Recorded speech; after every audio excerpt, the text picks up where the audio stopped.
जी बिस्मिल्लाहिर्रहमानिर्रहीम। अस्सलाम वालेकुम सब नाजरीन को। तो आज हमने ये प्रोग्राम रखा है टैक्सी सेक्टर के ऊपर। तो टैक्सी सेक्टर से पाक टैक्सी के जनरल सेक्रेटरी हमारे साथ मुदस्सर भट्ट साहब हैं।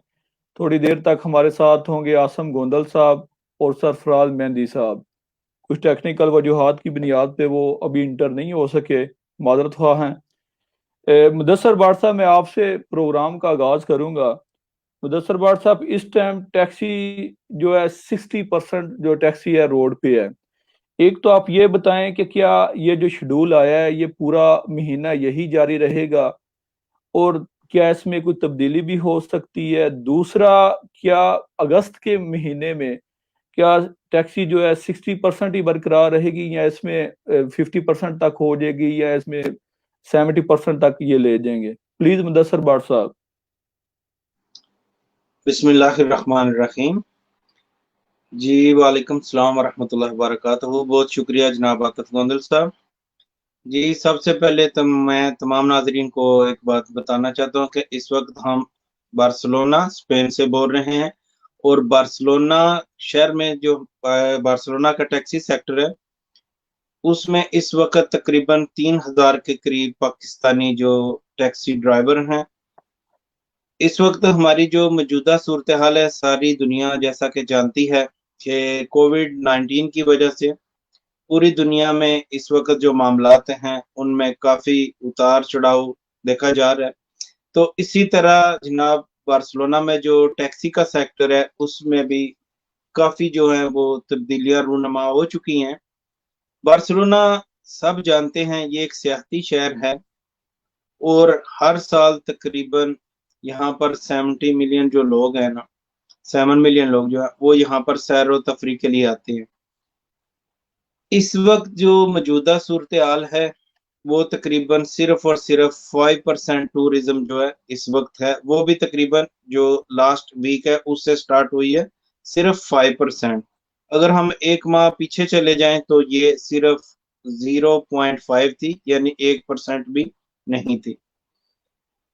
इसी सूरत-हाल को मद्देनज़र रखते हुए यहाँ का जो मकामी अदारा है, जो इस चीज़ को टैक्सी सर्विस को रेगुलेट करता है, उसके साथ हमारी बार्सिलोना में इस वक़्त 6 तंज़ीमें हैं, जिनमें स्पेनिश कम्युनिटी है, पाकिस्तानी कम्युनिटी है, इसके अलावा मराकश की कम्युनिटी है, और जो साउथ अमेरिकन हैं, उनकी हैं।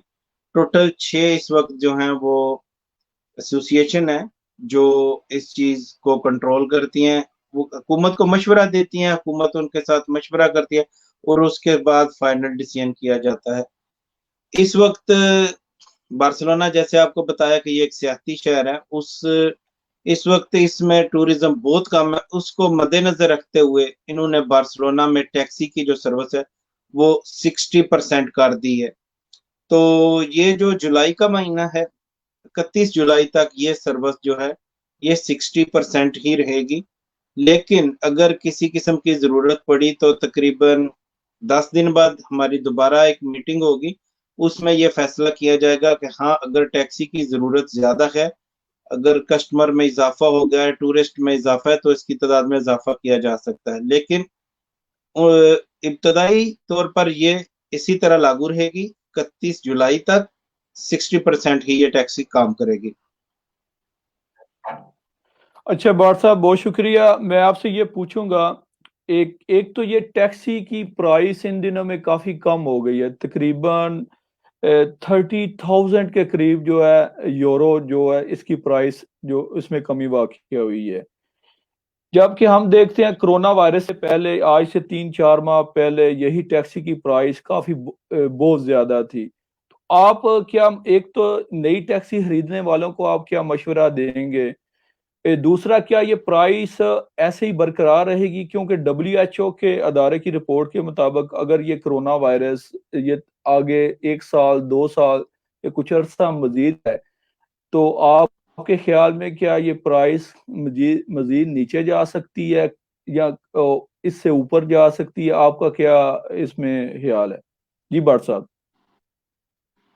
जी जनाब, मेरी जो ज़ाती राय है उसके मुताबिक ये बात सच है कि इस वक़्त पूरी दुनिया में स्पेशली जो बिज़नेस लेवल पे है, उसमें बहुत ज़्यादा डर पाया जा रहा है।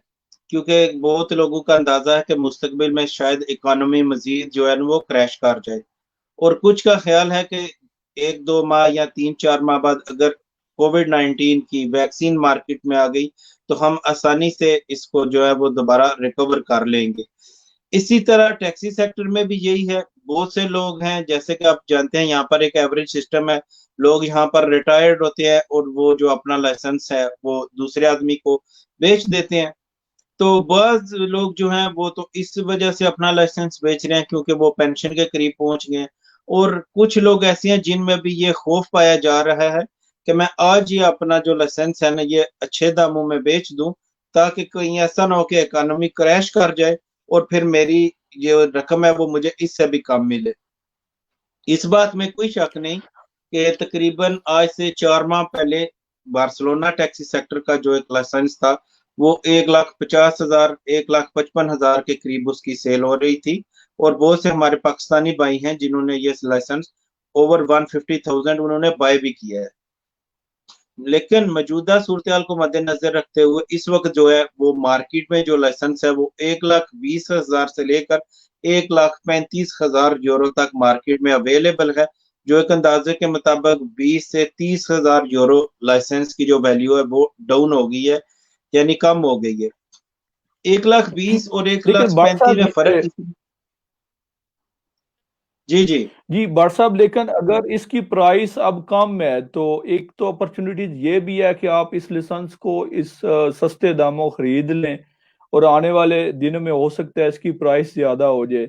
लेकिन अगर कोरोना वायरस की, ये तो एक बीमारी है, ये को ऐसा क्राइसिस है कि अगर इसकी इसकी वैक्सीन आ जाती है मार्केट में, तो ये बात आपकी सच है कि ये ओवरनाइट तो हल होने वाला नहीं है, ये इतना डैमेज कर देगा इकॉनमी को कि कुछ अरसा लगेगा। लेकिन अगर सस्ते दामों आज हम लाइसेंस खरीद लेंगे तो मेरा ख्याल है आने वाले दिनों में हमें फायदा दे सकता है इस प्राइस में। अगर क्या ख्याल है आपका बट साहब? जी, इस बात में कोई शक नहीं, इस वक़्त जो प्राइस चल रही है 1,20,000 ये एक बहुत ही रीज़नेबल प्राइस है और बाज़ ऐसे लाइसेंस भी हैं जो वो गाड़ी के बगैर बेच रहे हैं, वो 1,15,000 और इंक्लूडेड 1,12,000 तक आपको मिल जाएगा। मौजूदा सूरत-हाल को मद्देनज़र रखते हुए ये एक रीज़नेबल प्राइस है और इस बात का भी कभी इम्कान है कि यही लाइसेंस आज से 6 माह बाद आपको दोबारा 1,35,000 1,40,000 से ऊपर मिलेगा।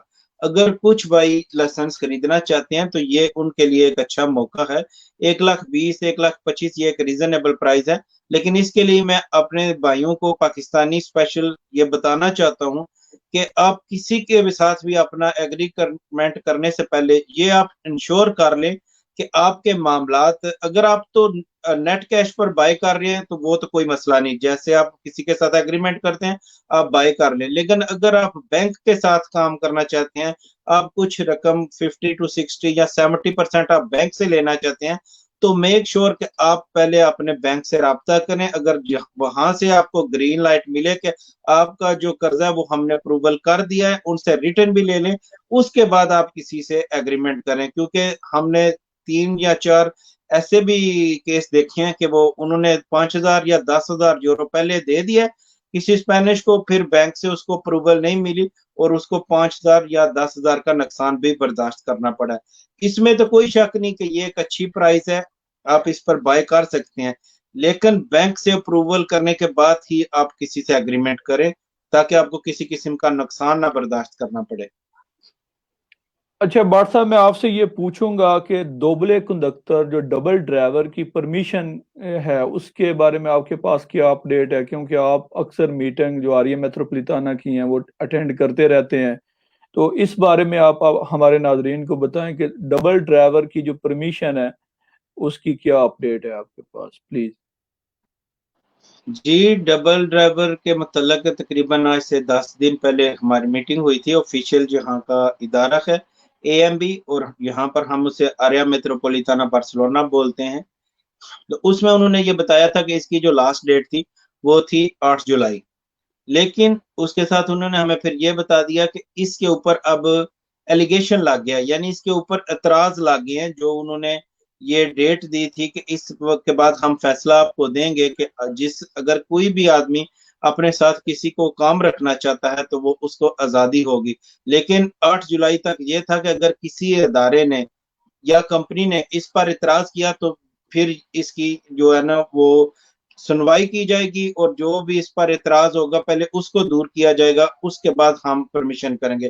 तो अभी उन्होंने यही बताया कि इस पर तकरीबन 3 या 4 जो एलिगेशन है, इतराज वो लग चुके हैं, और इसको खत्म करने के लिए अब उन्हें टाइम चाहिए। जैसा कि आप जानते हैं कि यहाँ पर जो अगस्त का महीना होता है वो यहाँ पर समर वेकेशन है, गर्मियों की छुट्टियों का महीना है।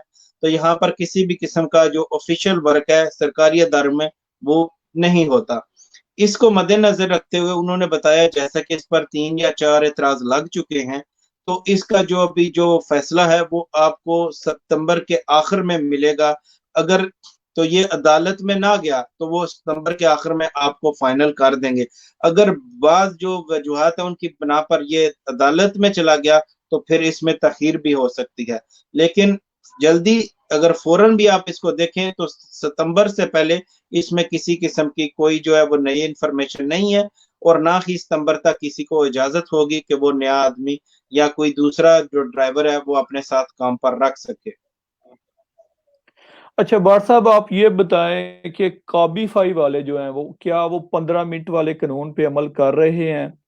एक तो आप ये बताएं। दूसरा, उबर के बारे में कोई लेटेस्ट अपडेट है आपके? क्या अभी वो तलवार हमारे टैक्सी सेक्टर के भाइयों के गले पे लटकी हुई है, या उसके बारे में कोई फर्दर इंफॉर्मेशन नहीं है कि वो आने वाले हैं या नहीं आने वाले? प्लीज बाट साहब। जी, सबसे पहले बात करते हैं, जैसे आपने बोला है उबर के मतलब, तो उबर का एक बात जो है वो सबको पता होना चाहिए। उबर अपनी मर्जी से वो बार्सिलोना से वो छोड़कर गए थे, किसी ने उनको फोर्स नहीं किया था। अगर आज भी वो वापस आना चाहें कानून के तहत, जिसमें उनके लिए ये जरूरी होगा कि कोई भी सर्विस करने से पहले 15 मिनट पहले उनके पास वो सर्विस जो है वो आएगी। उसके अलावा उनके पास उनकी प्रॉपर जो है वो बेस होगी, वो गली में गाड़ी खड़ी नहीं कर सकते। अगर वो तमाम कानूनी जो मराहल हैं उन्हें अगर वो पूरा करते हैं तो वो किसी भी वक्त आ सकते हैं। लेकिन वो एक ऐसी कंपनी है जो कभी भी, जो ऐसे बोलते हैं ना, लीगल काम वो कभी भी करना पसंद नहीं करते, जिसमें किसी हुकूमत को टैक्स वगैरह देना पड़े या पता चले कि इस कंपनी की कितनी इनकम है। वो हमेशा ही इससे दूर भागते हैं, इसीलिए वो बार्सिलोना में काम नहीं कर रहे। लेकिन अगर किसी भी वक्त वो चाहे कि वो तमाम जो स्पेन का कानून है उसको फॉलो करेंगे तो वो वापस आ सकते हैं, ऐसी कोई बात नहीं। और दूसरा जो नहीं आपने तो क्या? बात की जी, काफी, जी जी। जी, जी जी, मैं जो वही पूछने काबीफाई वाला था, वाले हैं कि वो काबीफाई की। जी 15 मिनट जो वो करते हैं, इस बात में कोई शक नहीं। वो इस पर अमल बिल्कुल नहीं करते, वो ऐसे ही घूमते हैं। एप्लीकेशन उनकी ऑन होती है, जैसे ही उनको सर्विस मिलती है तो वो जनाब वो सर्विस के पीछे चले जाते हैं और करते हैं। इसी सिलसिले में जो अभी सिर्फ 2 दिन पहले मीटिंग हुई थी बार्सिलोना के जो 4 अदारे हैं। एक यहाँ की जो सिटी पुलिस है, उसे हम अपने इस जुबान में गुआर्डिया उर्बाना कहते हैं, और एक मोसो दे स्क्वाड्रा है जो यहाँ की प्रोफेशनल पुलिस है, और जो यहाँ की जो प्रोफेशनल गवर्नमेंट है जिसे जनरलिता दे कतलूनिया कहते हैं।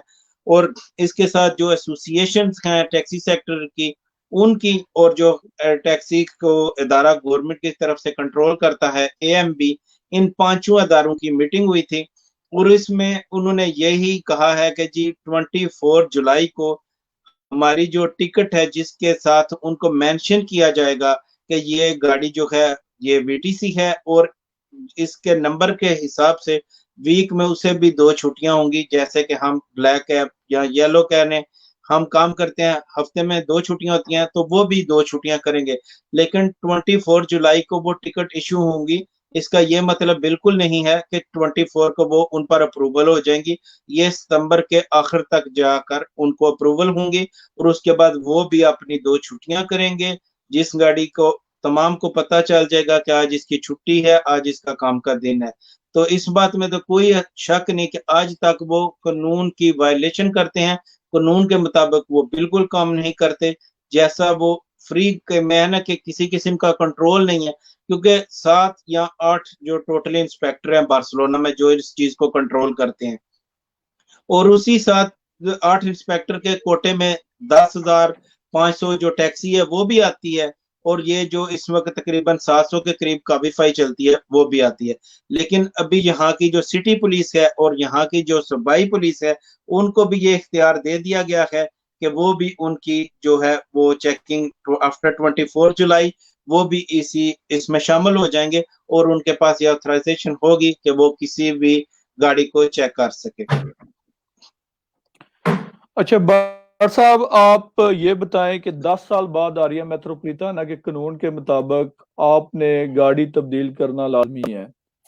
इस कोरोना वायरस की वबा के बाद आप ये बताएं कि हमें कितनी टैक्सी सेक्टर वालों को कितना अरसा राहत मिली है? 6 माह, 2 साल, कितना अरसा वो इस वबाई मराज के दौरान जो है गाड़ी तब्दील करने में आरिया मेट्रोपॉलिटाना की वजह से उन्हें छुट्टी मिली है कि आप इतना अरसा बाद गाड़ी तब्दील कर सकते हैं? देखें जी, इस बारे में उन्होंने तकरीबन आज से 2 माह पहले ही कन्फर्म कर दिया था कि कोई भी गाड़ी जिसकी रेवनेश जो है वो मुकम्मल हो रही है उसको 1 साल की छूट होगी। अगर आपकी गाड़ी की जो मुद्दत है 10 साल, वो जुलाई में मुकम्मल हो रही है, तो आपको 2021 जुलाई तक यानी 1 साल का टाइम है। लेकिन यही अगर आपकी गाड़ी का जो टाइम 10 साल का है वो दिसंबर 2020 में मुकम्मल हो रहा है, तो वही आपको ये जो है दिसंबर 2021 तक आपको ये कंसेशन होगी। इसी तरह जो आने वाला साल है जो 2021 है, उसके मुतलक भी उन्होंने यही बोला है कि उस गाड़ी को 1 साल की परमिशन दी जाएगी कि वो अपनी गाड़ी चेंज कर लें। कहने का मतलब आसान अल्फाज में यही हुआ, अगर किसी की गाड़ी इस साल में खत्म हो रही है या आने वाले साल में खत्म हो रही है, जिस डेट पर वो खत्म हो रही है उसको 12 माह का टाइम दिया गया है एक्स्ट्रा कि वो अपनी गाड़ी चेंज कर सकता है। अच्छा बाट साहब, आप ये बताएं कि हमारी तादाद जो टैक्सी सेक्टर के इधर बार्सिलोना में तकरीबन लगभग 3,000 के करीब लोग हैं हमारे। तो क्या सेक्टर में हम लोग 3,000 होने के बावजूद हमें मुनासिब जगह क्या मिली है? और अगर हम लोग मुनासिब जगह अपनी तादाद के मुताबिक नहीं ले सके तो उसमें क्या खराबी है? हम इतनी बड़ी तादाद होने के बावजूद सेक्टर में उस तरह जो ओहदे होने चाहिए वो हमारे पास क्यों नहीं है? जी बाट साहब। जी देखें, इसमें जो एक बहुत ही बेसिक रीजन है सच्चाई के साथ, जो वो ये है कि यहाँ पर हमारी इस वक्त जो है ना वो फर्स्ट जनरेशन है, और बहुत ही कम लोग हैं जिनके बच्चे इधर पैदा हुए हैं और वो सेकंड जनरेशन में चल रहे हैं। सबसे बड़ी जो बात है वो पाकिस्तानियों के साथ वो ये है, वो यहाँ की स्पेनिश लैंग्वेज है। क्योंकि अगर यहाँ पर इंग्लिश लैंग्वेज होती तो पाकिस्तान में हमारी सेकंड लैंग्वेज है, तो हम वो बहुत जल्द अडॉप्ट कर लेते। लेकिन स्पेनिश एक ऐसी लैंग्वेज है कि पाकिस्तान में इसका कोई वजूद नहीं, जिसकी वजह से हम यहाँ पर काफी जो है पाकिस्तानी भाई, वो बोलने के तक तो ठीक है, वो अपनी जुबान अच्छी बोलते हैं, अपना जो टाइम है वो अच्छा पास कर लेते हैं, लेकिन जहां पर लिखने और पढ़ने का जब वक्त आता है तो वहां पर जो है वो अभी तक हम में काफी कमजोरी है। लेकिन माशाल्लाह ये अभी अभी आस्ता आस्ता खत्म हो रही है। जो यंग जनरेशन जो भी टैक्सी सेक्टर में आ रही है, स्पेशली जो आखिरी 2-3 साल में लड़के यंग आए हैं, उन्होंने इधर 2 साल 4 साल 5 साल इधर स्कूल में पढ़ा हुआ है, तो वो इस काबिल बिल्कुल हैं कि वो स्पेनिश पढ़ भी लेते हैं, लिख भी लेते हैं और बोल भी अच्छी लेते हैं। लेकिन हमें अपनी मुनासिब जगह हासिल करने के लिए अभी भी हमें थोड़ा मजीद वक्त दरकार है, क्योंकि जब आप किसी भी गवर्नमेंट ऑफिस में जाकर बैठते हैं, किसी ऑफिशियल मीटिंग में बैठते हैं, तो वहां पर आपको जो है ना वो 3 4 या 5 पेपर आपके हाथ में थमा दिए जाते हैं, जी ये आज का नहीं, एजेंडा लेकिन है।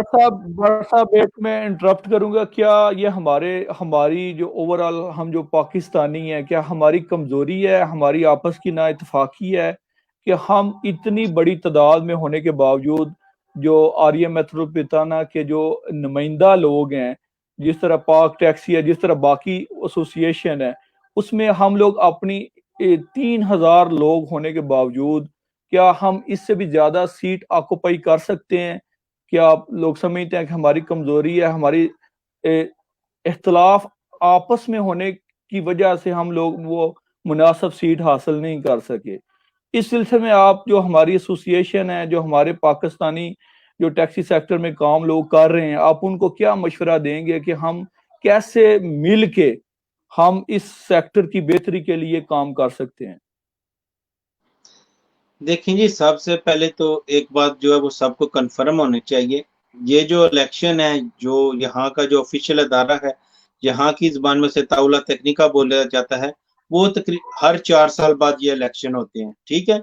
आज से 4 साल पहले जब ये इलेक्शन हुए थे, उस वक़्त हमारे एक पाकिस्तानी जो थे, साद मुख्तार साहब, वो इलेक्ट हुए थे। उस वक़्त पाकिस्तानियों की तादाद सिर्फ 600 के करीब थी या 700 थी, इससे ज़्यादा नहीं थी।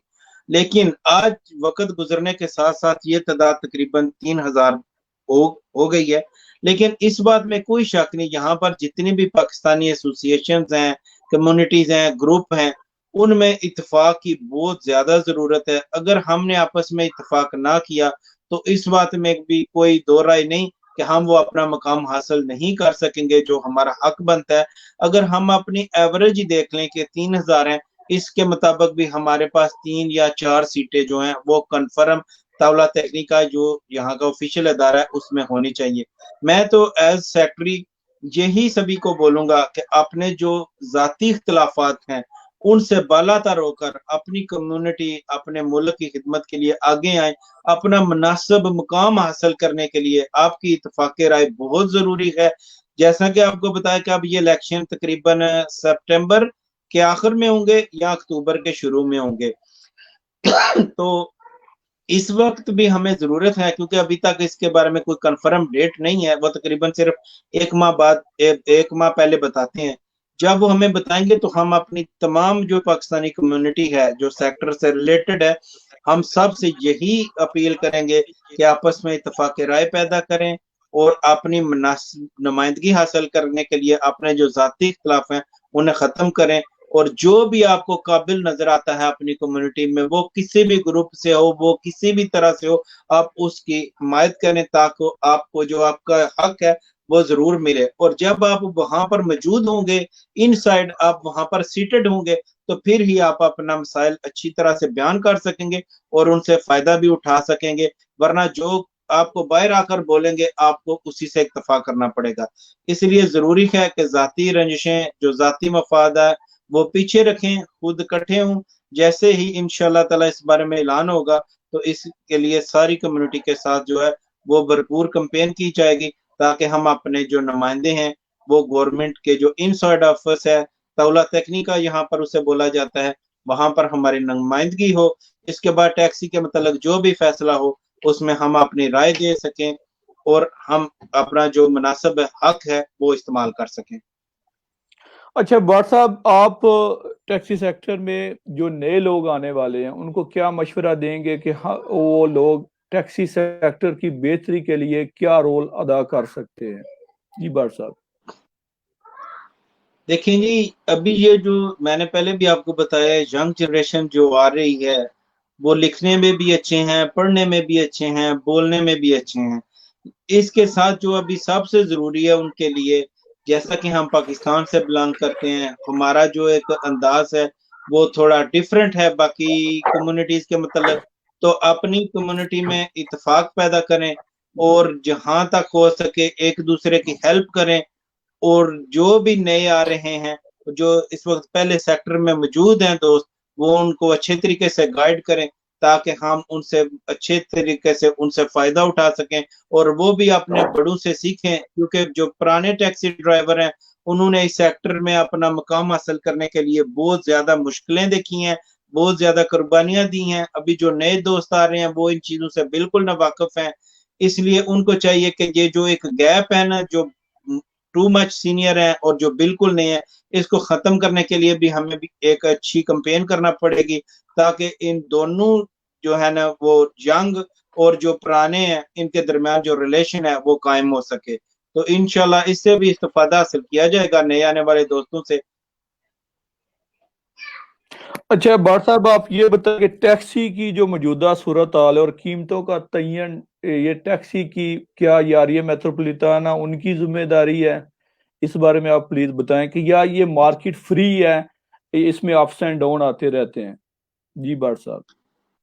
देखें जी, एक चीज जो है ना इसमें, वो आपको बहुत से कम पाकिस्तानी है जिसको ये बात पता होगी। गवर्नमेंट की तरफ से ये जितने भी जो लाइसेंस है ना, ये जहाँ की जो लोकल कौंसिल जी है, जिसे पाकिस्तान में हम जैसे यूनियन कौंसिल बोलते हैं, ये उसकी मलकियत होती है। और बार्सिलोना में जो जितने भी टैक्सी लाइसेंस हैं, वो बार्सिलोना की जो कौंसिल है, यहाँ की जुबान में हम जिसे अयुंतामेंट बोलते हैं, ये उसकी मलकियत है। उन्होंने इसकी जो कीमत 2019 में मिनिमम मुकर्रर कर रखी है, वो 90,000 यूरो है, यानी 90,000 यूरो है। उसके ऊपर अगर आपका किसी के साथ भी आप जैसे आपकी बार्गेनिंग है, आप में कमी बेशी करते हैं, वो आपका जाती अमल है। इसमें गवर्नमेंट का किसी किस्म का भी कोई अमल दखल नहीं। यूरोप में वैसे भी जो मेजॉरिटी जो कारोबार होते हैं, उसमें आप फ्री होते हैं। ये आपकी मर्जी है, आप 1,20,000 में किसी चीज को सेल करना चाहते हैं या 1,50,000 की करना चाहते हैं।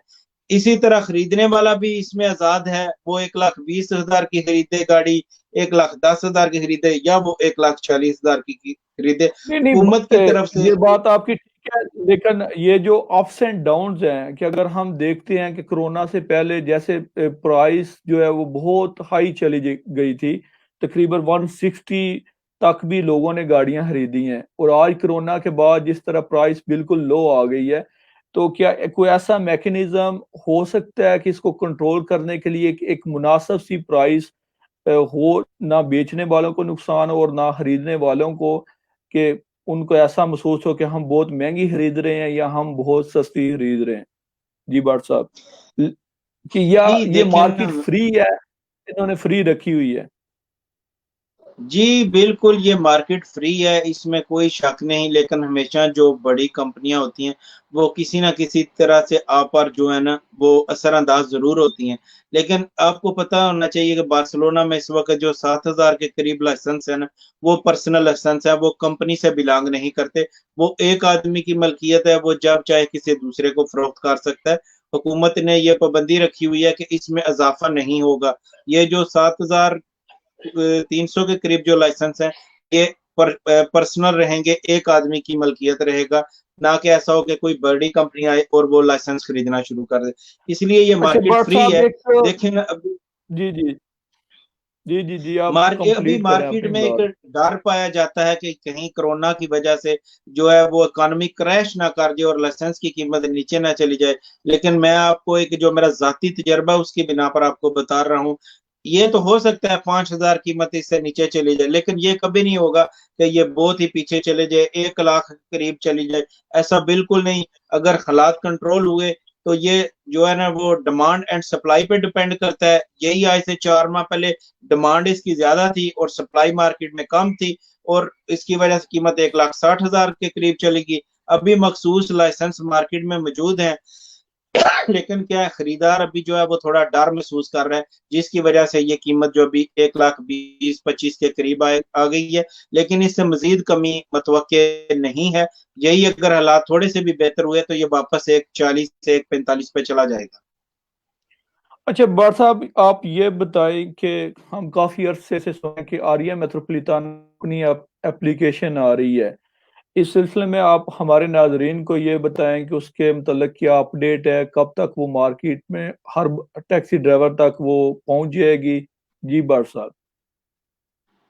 जी देखें, ये फर्स्ट टाइम बार्सिलोना में ऐसा हो रहा है कि जो पब्लिक ऑफिस होल्डर हैं, उन्होंने इस बात को इंश्योर किया है कि हम यहाँ पर जो है वो पब्लिक ऐप लेकर आएंगे।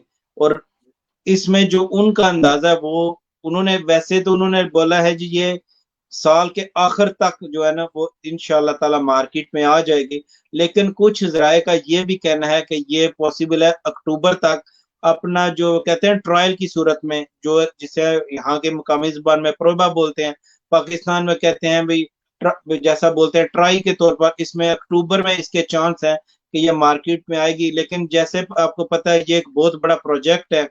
वो तकरीबन यहाँ पर जो है वो 38 जो यहाँ पर जो कौंसल्स हैं, उनमें उन्होंने इसे रूल को अप्लाई करना है, इस एप्लीकेशन को अप्लाई करना है। तो मे भी जब ये अक्टूबर में मार्केट में आए तो इसमें कुछ थोड़ी बहुत छोटी खामी हो या किसी किस्म की कोई मिसअंडरस्टैंडिंग हो, लेकिन उनका जो कहना है कि इंशाल्लाह ताला इस साल के आखिर तक ये मुकम्मल तौर पर मार्केट में आ जाएगी और लोगों की दस्तरस में होगी। फिर अगर कोई भी कस्टमर या कोई भी जो क्लाइंट है यहाँ, वो अगर जब घर से बाहर निकलेगा, वो अपनी ऐप ओपन करेगा कि मैंने इस जगह से इस जगह पर जाना है, तो उसको 3 ऑप्शन यहाँ पर मिलेंगे। टैक्सी पर जाओगे इतना पैसा लगेगा और इतने मिनट में पहुंच जाओगे। अगर आप बस पर जाना चाहते हैं तो इतना किराया, आप इतने मिनट में पहुंच जाएंगे। और तीसरा यहाँ पर जो अंडरग्राउंड सर्विस है जो कि पाकिस्तान में मौजूद नहीं है, तो वो भी उसके पास ऑप्शन होगा कि अगर आप अंडरग्राउंड में जाना चाहते हैं तो आपका जो किराया वो इतना होगा और आप इतने मिनट में पहुंच जाते हैं। इसलिए लेकिन वो बादशाह साहब वो उसका कहते हैं कि पेमेंट मेथड कैसे होगा? जिस तरह ये बाकी फ्री नौचार रही है, जिस तरह बाकी येलो टैक्सी है या बाकी एप्लीकेशन है, तो आर्या मेट्रोपोलिटाना की जो ऐप होगी उसकी पेमेंट मेथड कैसे होगा? एप्लीकेशन के जरिए पे होंगे और उनके चार्जेस जो हैं वो किस तरह हमसे लेंगे? कि क्या ये अभी तक उन्होंने ये ओपन नहीं की चीज, जो आने वाला वक्त जब वो ऐप आएगी तो फिर वो सारी चीजें ओपन होंगी? जी बाट साहब। जी, इसके बारे में आप यही बोल सकते हैं कि उन्होंने सिर्फ 20 से 30% बात को ओपन किया है। बाकी अभी तक जो है वो क्लोज है, किसी को इस बारे में कुछ नहीं पता। लेकिन फर्स्ट जो स्टार्टिंग है वो यही चाहते हैं कि या तो वो अपने क्रेडिट कार्ड से या डेबिट कार्ड से पेमेंट करें या फिर जो नेट कैश है वो उससे पे करें। लेकिन आहिस्ता आहिस्ता इसमें इम्प्रूविंग वो करेंगे। लेकिन इस बुक के बारे में खत्मी लफ्ज नहीं बोला जा सकता कि वो क्या करना चाहते हैं। लेकिन और जैसे कि ये एक पब्लिक एप्लीकेशन होगी, जैसा कि किसी भी कस्टमर के लिए, जैसे वो बस के मुतालिक इंफॉर्मेशन हासिल करना चाहता है तो उसे टैक्सी के मुतालिक भी मिलेगी। तो ये प्राइवेट एप्लीकेशन की तरह बिल्कुल नहीं होगी जहां पर आपसे 15 से 20% तक आपसे जो है वो जो उसका किराया होता है उससे वो लिया जाता है। तो इस तरह की इसमें कोई बात नहीं होगी। यही हो सकता है कि बहुत ही छोटे लेवल पर बहुत ही शॉर्ट रकम हो जो इस एप्लीकेशन को मेंटेन करने के लिए, इसकी मेंटेनेंस पर खर्च होने के लिए की जाए, और मे भी ये भी ना हो। लेकिन इसके बारे में अभी उन्होंने खत्मी तौर पर कोई भी ऐसा लफ्ज इस्तेमाल नहीं किया। यही है कि ये शुरू में आप कार्ड से पेश कर सकेंगे, डेबिट कार्ड, क्रेडिट कार्ड, या फिर नेट कैश से आप पेश करेंगे। लेकिन जो भी होगा जब अक्टूबर में या दिसंबर में जैसा उन्होंने बोला है, वो उससे तकरीबन 1 माह पहले वो जो ट्राई के तौर पर ट्रायल करेंगे, उसी में वो बताएंगे कि इसका क्या तरीका है।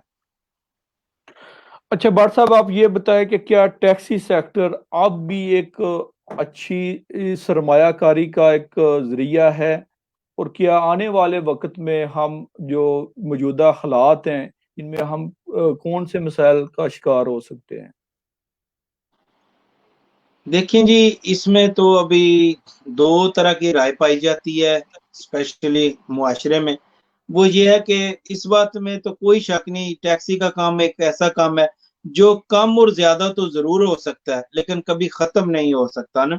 बार्सिलोना में आज तक भी ये, खा वो कोई वर्कर है या कोई मालिक है, इस 3-4 माह को निकाल दें जो कोरोना वायरस की वजह से है, तो इससे अच्छा कोई भी काम बार्सिलोना में नहीं था।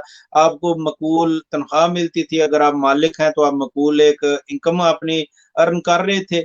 लेकिन अब जैसा कि अभी खौफ की फजा है, वो बोला जा रहा है कि शायद टूरिस्ट अभी ज्यादा ना आए। लेकिन लॉन्ग टर्म में यही है कि मेरा नहीं ख्याल, ये तो जरूर है कि आपकी इनकम 20 to 30% लो हो सकती है आने वाले सालों में।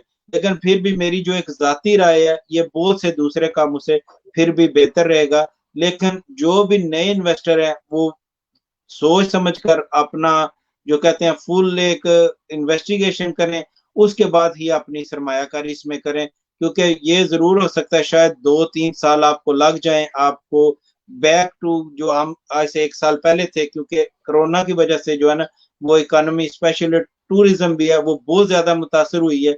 लेकिन अगर कोई भी दोस्त इसमें इन्वेस्टमेंट करना चाहता है तो उसे एक दफा मार्केट का जो है वो बखूबी जायजा लेना चाहिए। इसके बारे अपनी एक पुख्ता जो सोच है उसका जो एनालिसिस करना चाहिए, उसके बाद ही वो इसमें इन्वेस्टमेंट करे। लेकिन फिर भी मेरी जाती राय है ये दूसरे कामों से फिर भी एक अच्छा काम है। आपको 2 छुट्टियां प्रॉपर मिलती हैं, आप अपनी फैमिली को भी टाइम दे सकते हैं, दूसरे मामलात भी कर सकते हैं। तो मेरे ख्याल में फिर भी दूसरे कामों की निस्बत ये फिर भी एक अच्छी इन्वेस्टमेंट है। इसमें कोई शक नहीं कि जैसे या ऐसे 1 2 3 साल पहले थी, उस तरह का तो शायद माहौल ना कायम हो सके, लेकिन ओवरऑल फिर भी दूसरे कामों की निस्बत ये बेहतर ही रखेगा। अच्छा बाट साहब, आप ये बताएं कि वो नौजवान जो इधर तालीम हासिल कर रहे हैं और वो टैक्सी सेक्टर से भी मुंसलिक होना चाहते हैं, आप उनके लिए को खास मशवरा,